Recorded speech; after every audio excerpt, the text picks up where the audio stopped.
nagsimula ang nationwide caravan ni Pangulong Bongbong Marcos. Marahil marami sa inyo ang kasama ng panahong yon na siguro matutuling natin na pinakamalawak at pinakamalaking caravan sa kasaysayan ng halalan sa buong Pilipinas. Tama! Ang aking pong paniwala noon, ang Pangulong Marcos ay gagawa ng pagbabago. Ang aking buong paniniwala sa aking puso at damdamin ay aayusin niya ang pangalang Marcos. Pagagandahin niya ang kanyang serbisyo at aayusin ang ating bansa para magkaroon ng pag-unlad at pagbabago sa sambayanang Pilipino. Noong unang taon pa lamang po nang umupo si Saldico bilang Committee on Appropriations at ako din po naman ay kasama sa Kongreso, hanggang ngayon napakarami ko pong kaibigan na naninilbihan sa loob ng mababang kapulungan. Narinig ko na ang 20% na sinasabing hingian sa proyekto. Paano po ba ginagawa yan? Hindi naintindihan ng karamihan kung paano. Alam nyo ho, pag nagsumite ng pondo ang Pangulo ng Republika ng Pilipinas matapos ang SONA, yan po ay pupunta sa Committee on Appropriations. Doon nakalagay, pagpalagay na po natin, 6 na trilyong piso. Makikita, bawat distrito, makikita kung ano ang gagawin ng proyekto. Matapos yan, gagawa na sila ng pondong sarili. Yan po yung tinatawag sa ngayon na unprogrammed funds. Maglalagay sila ng bilyong-bilyong piso, daang bilyong piso. At doon ho, sasabihin, magkano ang gusto mo sa iyong distrito na dagdag mula sa isinumating pondo. Doon ho, naghihingian na ng 20%. Kalat na kalat sa buong Kongreso.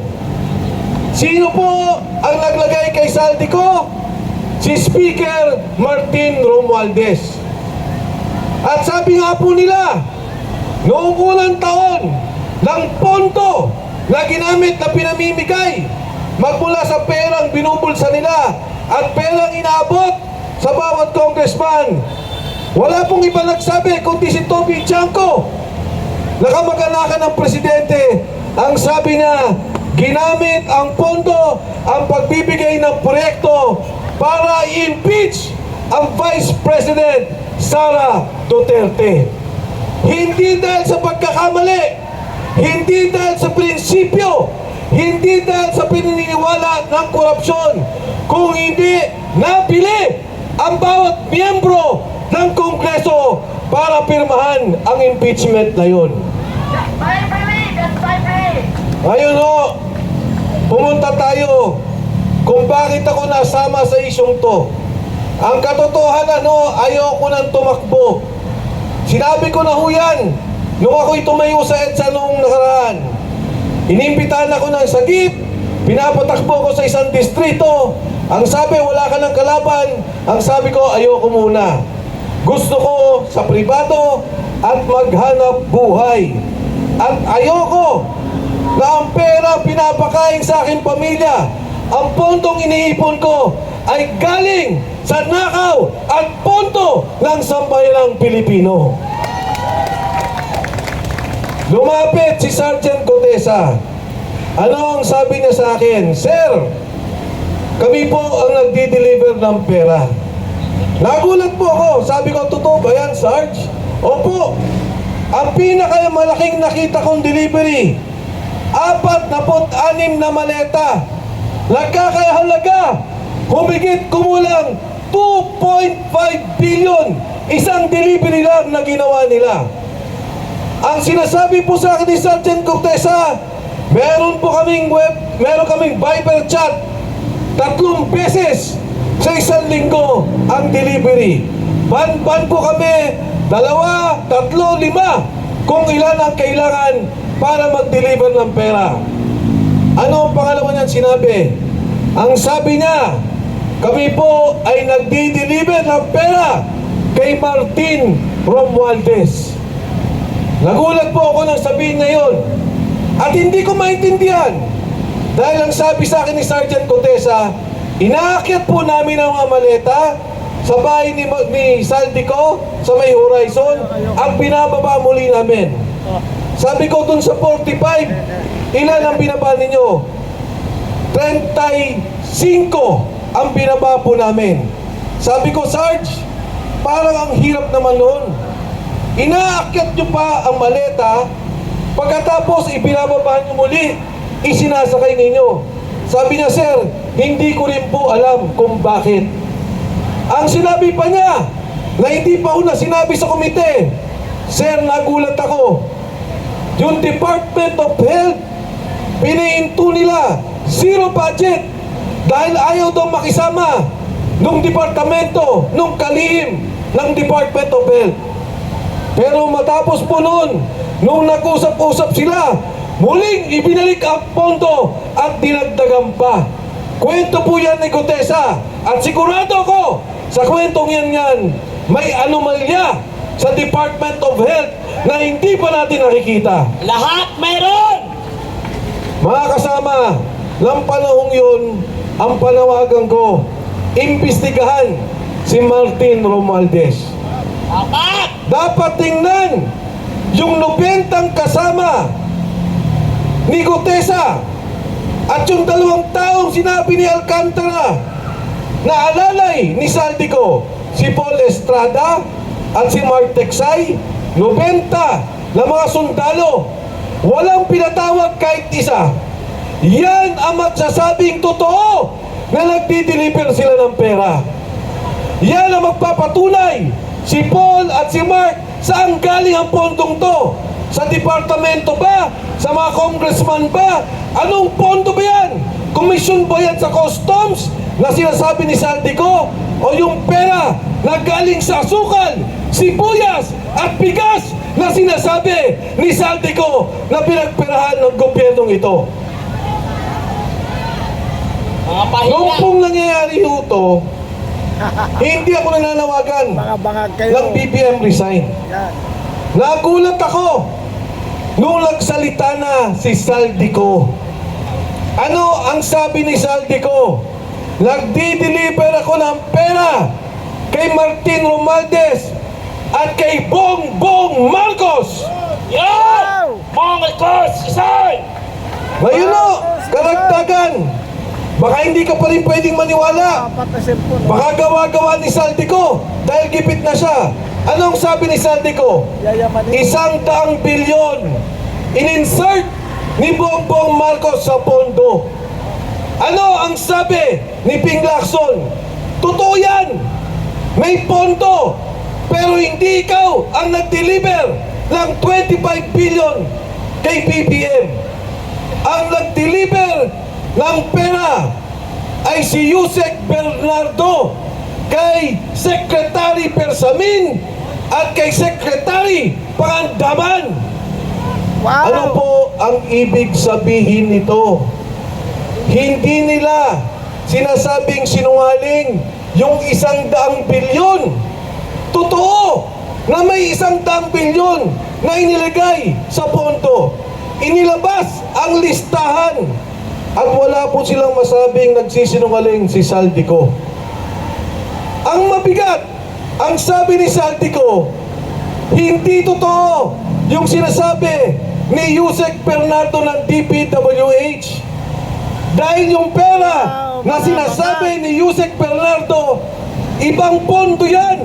Hindi lang 26 billion ang delivery, 52 billion pesos ang delivery na ginawa. Grabe!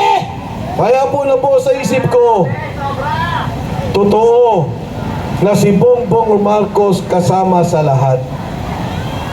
Magmula sa pag-approve ng pondo, sa pag-release ng pondo, galing sa kamay ng presidente. Tama! At hindi basta-basta na magre-release ka ng daang-daang bilyon nang hindi mo alam kung saan pupunta ang pondong ito. Tama! Mga kasama, yung pong lumalabas, 25 billion plus 52 billion, yan pa lang po ang nakikita natin, 77 billion kaagad ang pondo. Grabe! Grabe ang pagnanakaw na to. Organisado, sistematiko to, at hindi magagawa kung hindi ang leader mo, ang hepe ng sindikato, ang presidente ng Republika ng Pilipinas na si Bongbong Marcos. BBM resign! BBM resign! BBM resign! Ngayon, karagdagan, kinuha nila ang pondo ng PhilHealth. Ang sabi nila, kailangan natin ang pondo ng PhilHealth, gagamitin natin sa gobyerno. Kung di ba naman kawalang yan? Madami nang namamatay sa sakit. Marami ang may cancer. Marami ang nagpapadialysis. Marami ang naaksidente. Ngayon, ang mga ospital, ayaw na ng garantiya ng PhilHealth dahil alam nila na walang pondo. Alam nyo, ipapaliwanag ko sa inyo, ang pinirma nila 89 billion pesos. Lumabas pa lang yung 60 billion pesos, hininto ng Korte Suprema. Ang pondo ng gobyerno na ibinibigay bilang kontribusyon sa PhilHealth ay 70 billion pesos. Yung 60 billion na nawala, kontribusyon ng bawat isa dito yon. Pera po natin yon.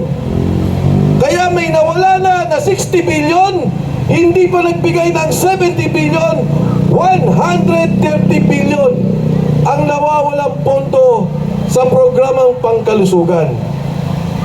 Bilang paliwanag, alam niyo po, pag nagpunta ka ng Thailand, na ospital ka, kahit anong sakit, ang binabayaran mo lang 10% dahil may pondo ang kanilang programa. Magpunta ka Singapore, pag ikaw ay na-ospital at ikaw ay isang Singaporean, wala ka lang binabayaran, 0. Sa Japan, 10%. Sa South Korea, 10%.